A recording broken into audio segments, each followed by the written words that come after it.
Fire burning on the dance floor. Fire burning on the dance floor. Somebody call 911. Hello there. Thank you guys for joining me. Welcome, welcome, everybody. Welcome. Hello, world. And thank you for joining me on my Bloons Tower Defense 5 channel. I'm trying to beat Dance Floor on Impoppable.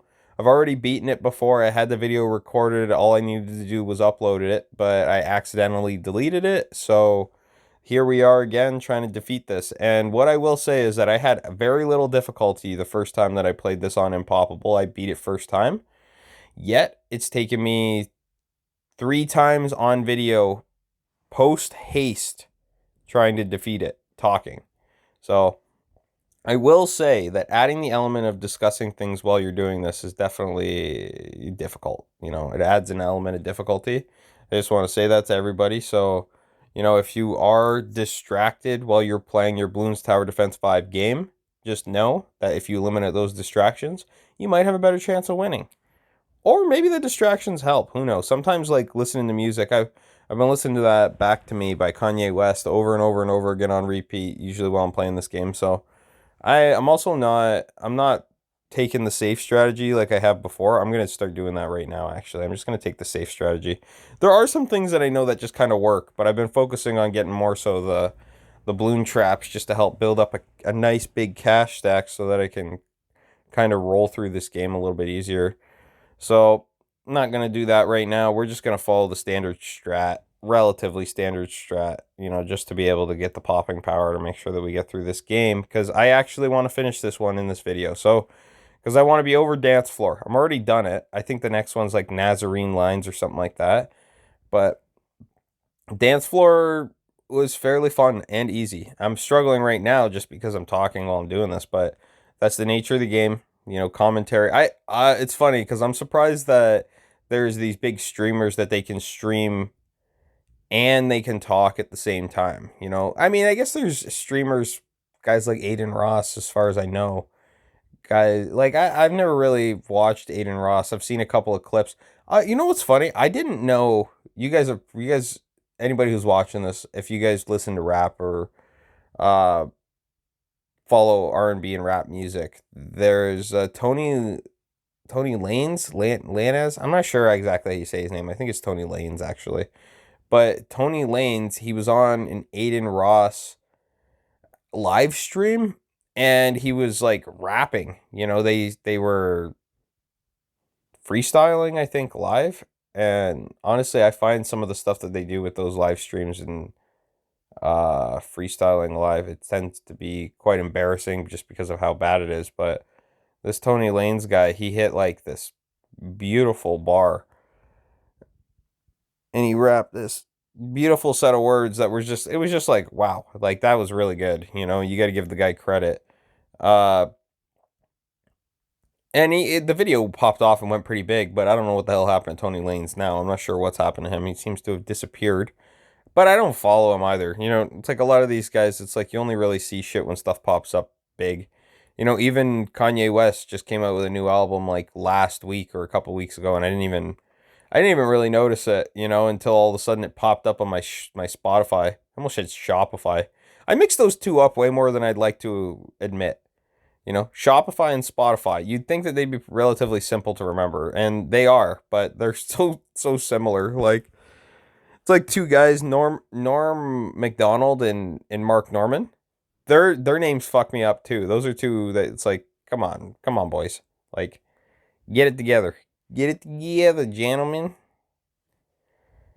Fire burning on the dance floor. Oh, fire burning on the dance floor. Fire burning on the dance floor. Somebody call 911. Fire burning on the dance floor. Oh, I'm gonna make my own album. I call it Fire Burning on the Dance Floor, and this is just gonna be playing in the background the whole time. It's gonna be like fire burning on the dance floor. Nah, I don't know if I could be an artist. I could probably make some songs like that Ben Shapiro, Tom McDonald fact shit, because that was just But the thing is the only reason that works is because Tom McDonald has a following already, which I didn't even know who he was before that video. So kind of put Tom McDonald on the map, and Ben Shapiro's a friggin' G. He's hilarious. Like, I mean, he's a wild boy, you know? I mean, not actually wild in the sense of anything that he does. It's not like a Mike Tyson type of wild or, you know, a Kanye West type of wild, but like, he's a wild boy in the sense of like the risks he takes and the things that he says. Oh, fuck, he's a wild boy, you know? I think that that's almost undeniable, right? How do you even, you can't even deny that, not even a little bit. He's very curious, cool man. You know, I really like. I think he has some weird controversial points that are kind of like almost contradictory to what you would expect. But when you take in context, like he's a very serious guy. You know, I mean, Ben Shapiro actually. There's a video where I think he was talking to Joe Rogan. I was watching, and he said something like, "Oh, I don't like that placement. Restart, restart the whole game." I like that placement though. That's a really good placement. It's not as good as up here. I like having it beside the monkey village. I don't think I haven't showed you guys in this video yet, but I'll show you guys like some edge finding strategies that I have. I'll actually do one right now because this is a good spot for it. I'm going to need another monkey village. I probably don't need it right now, but I can always put it here right now. It's not going to be a big deal. But when you're doing this, what you're going to want to do is edge find. So red, black, red, black. So now you know you found the edge. And then you're going to go down to the bottom. And you're going to find red, right? So then up. And as soon as you go up a little bit, now you're good. You found your edge. No, I didn't. You might have to check again. Go to the right a little bit. Go down a little bit. Edge find. There you go. I have found my edge. I don't necessarily want to put them right in that corner, though. Yeah, actually, it's not a bad spot. It's just... Big thing is I want that monkey wizard in there. Or monkey apprentice. Once this thing gets upgraded. I'm not fucking with this right now. I'm just going to keep moving, and I'll put my... I'll put my other monkey village down in a second. I got to get the balloon chipper upgraded to a super wide by 45, or else trouble will be coming. But I'm really glad that I upgraded some of these units instead of trying to go for more monkey engineers and balloon traps. That's been a big strategy of mine lately. If you guys want to know, I'm probably going to make a whole video just about this, but it's like balloon traps are broken. Like balloon traps they're a broken strategy in this game. It's so effective. I can't even like, because the thing is you can just build such a fucking wealth. Oh, that was a mistake. That was a mistake because now I'm not going to have enough money for my super wide. Shit. See, this is why talking's bad. Talking can be very distracting. Let's see if we can generate some money from this balloon trap. It's not going to be enough. I'm going to have to sell a unit just to get by this. This might take me 3 times as long to get by this dance floor level just because I've been fucking around like this, having to. Like I'm blaming it on the audience, but talking while I'm doing this, you know. I don't mind the talk while I'm doing it though, but let's see. Still don't have enough cash. What else do I sell? Oh, I don't want to sell that. But the placement of it's kind of shit, so you know what? Fuck it, we'll sell it. We gotta sell it. We gotta buy the super wide, or else we're gonna lose this whole game. There's not even you can't even get by the level. So, what I am gonna do though, so now I'm immediately gonna put this monkey wizard back down and start upgrading it again. Monkey apprentice. These are adjustable in-game strats if you guys are following along. These are things that I'm doing to adjust live to try to combat anything that occurs. It's not ideal to be doing this. What I will say, you know, you don't want to be selling units. That's why, you know, I say that when I play this, you know, in silence, I tend to do better probably, and it's just likely that, you know, when you're distracted, it's harder to do things, you know? Well, it's just so much to manage, right, going on. And even, like, you know, this is just something to keep in mind, guys. Like, you can only really think of, like, one thing at a time, you know? It's not really very easy to have multiple thought processes. It's not even easy to have, like, an argument with yourself, if you've ever tried. I can do it. you know?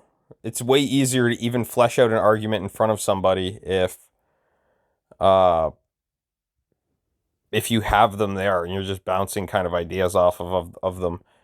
It's not even necessarily that they have to say anything, but just them being there might make it easier for you to flesh out your argument. Somebody call 911. We're getting there. Yep. Okay, so we're going to get past 49 with no flaws. So this worked. This worked. We're going to see how far we can get. We're going to win. Actually, that's just what we're going to do, guys. We're not even. Now that we're past round 50, which would be easy. That round 50 on easy gets you the easy ribbon. We're just going to build like a motherfucker. We're going to go ham here. I really should get Bloon Jitsu on this, but I'm just going to go for a second balloon trap first. Fire burning, fire burn. Dead air. You know, I'm not actually as concerned about dead air as I should be. I probably should be concerned about dead air, but I just think that, you know, when people are watching stuff, it's like they don't really... Because some people are going to put this stuff on and it's kind of like in the background. They're listening to me commentary. Yeah, every once in a while they might look at the video. Some people might be watching it directly and like all the moving stuff on the screen and like me playing and stuff. I don't know. I don't watch a lot of this stuff, this type of content. So, you know, for anybody who does, I do have a question for you. And it's like, what is it about this content that you find so compelling? And why do you keep coming back? If you are a returning viewer, just let me know why you keep coming back. And, you know, that'll help me continue to grow and get better as a content creator. You know, this isn't because it's funny. I think people, they start things like this with the intention of making money, and I didn't. You know, I started this game with the intention of just kind of, well, I think I thought about it in terms of like the skills that I could learn. I like to talk and be friendly and chatty with people, but I don't really have a place to. I've always what I will say is that my dream when I was younger. So I kind of wanted to be like a stand-up comedian when I was young. And then, you know, that dream kind of fell to the side a little bit because of real life and, you know, things needing to be taken care of in life. So I never necessarily pursued that career, but I still like to talk and discuss things and make jokes and, you know, be funny. And like that aspect of life is really, really enjoyable. And discussing things and going through things with people and just kind of having a voice, a public voice, I find to be very like an interesting idea, you know? Because the thing is how many people live in like little bubbles that they they think they're right or they think they're wrong, but it's like, you know, until you actually throw your ideas out into the world and have them scrutinized by the world, I think that it's kind of really difficult to know if what you're thinking is like is right or not, you know? Like a lot of these public figures, like they catch a lot of shit, you know, and we all see it like all the time, right? These people, the whole Me Too movement and crap that's going on in the world, like everybody sees all this crazy shit that's happening and they all think like, oh, like these people, they have like controversial opinions, and it's like maybe nobody actually told them anything. Like they might have just thought of all this shit on their own. Like, and like that's the thing is like, you know, the assumption that people read. I think I heard a story. I heard Joe Rogan. Who did he hang out with? I think it was Van Halen or something like that. I gotta find the clip. Uh, that's another one that I would have to put in the video one day, but I have to find the clip. But I think he was talking to Van Halen or something, and it was like, you know, he went and hung out with him, and he said that he hung out with him, and he said it was like the weirdest thing ever because he showed up and he had like a handler, like the girl literally said, "Hey, so this is my phone number. If anything happens, give me a call." He doesn't have a phone. He doesn't like to carry a phone. And I just thought, I was like, that is so wild that that guy just goes through his life like that. You know, like he literally just goes through his life moving around and talking to people. And like he probably doesn't carry a wallet because he doesn't have to, because wherever he goes, people just give him shit because they know who he is. Like, you know, and it's not like a weird, like I wouldn't call it bad. You know, I think it's actually really neat. shit like that is so cool that people can actually live lives like that. And that's how they have to compartmentalize it a lot of times, I think. Because there's just so much. Like, could you imagine having Elon Musk's cell phone and just the shit that he has to deal with and the numbers that he has to get? I think I was listening to a Joe Rogan and Brett Weinstein podcast the other day, and Brett Weinstein went and met with Elon for 30 minutes and they had a discussion. I can't remember what kind of ideas he said that they discussed. I don't even think he actually said it, but they had a discussion, and afterwards, Brett was talking to Elon and he was making some kind of comments about, something that happened on X, or the way that he was, something about the algorithm, how it was interacting with him or something like that. And he's like, something changed. I might be shadow banned or something. And he I guess what Elon Musk said to him was like, why are you spamming me?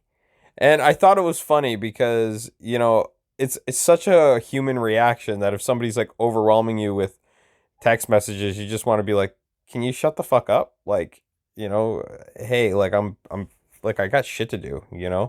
I mean, I'm not even like uh I'm not even in like close. I'm not even 1% of the way. Oh shit. I picked the wrong thing. Fuck. I'm just gonna sell it. I got lots of cash now. This isn't gonna be a concern, I don't think, going forward, as long as I just keep building. Which, trust me, we're gonna win. We're winning this one. If you guys watched the previous video, I lost twice, and I don't like losing. So, not to mention, it was relatively unnecessary. But it happens because you're friggin' trying to. So I can't believe I actually got past 59 without having radar. I didn't have radar scanner on. What the hell? How did I get past 59? I don't even know what popping power I had. What the fuck? I got past 59. So, and by the way, what I'm saying is that 59 has camo uh leaded balloons. So that's just, it's a hard level to get by, because if you don't have, it took me a while to figure out that you just need one monkey village with radar scanner. And when I say a while, like 30 videos. Because you'd figure something out in one video and then all of a sudden it would change, and you fuck it up again. And uh slight changes towards the end goal of winning is ultimately the way to do things, for anybody who's trying to win at anything. It's like, trial and error. I think I was watching, no, I was reading a book. I discussed it. So I read a book. It was called Hangry. Um, it's about or what is it called in the States? Grubhub. So I'm in Canada. So we have services like DoorDash, Skip the Dishes, Uber Eats. But we don't have we don't have the service of Grubhub in America. I guess specifically Chicago, because that's where it started, but also some other cities, I imagine, because it's a big company now. Um, they do food delivery service, and this guy was kind of the original dude, or one of the original dudes, that kind of set all this stuff up. And like, he wrote a book, and it's really funny because in his book he kind of talks about the differences, and like, not even differences, but if you guys have ever read Phil Knight's Shoe Dog, it's like these billionaires, they basically like tell you about their story, and they tell you how they did it. And the thing is it's not what you would expect. Like, I think a lot of the times people kind of expect that these guys, they have like easy lives. It's like, it was brutal. He never had like, I've read a lot of books about these like really successful businessmen like Steve Jobs and Elon Musk and whoever, but it's like a guy like Mike Evans, he never had an extraneous journey. He didn't talk about his childhood either, but he didn't have an extraneous journey like someone like Steve Jobs or Elon Musk, a really rough childhood. But he definitely had some interesting things happen to him. And one of the parts in the book, he talks about going to MIT, and he had a teacher. It was a fourth year. Uh, it was a what was the it was the com it was the intersection of acoustics, materials science, and electrical engineering.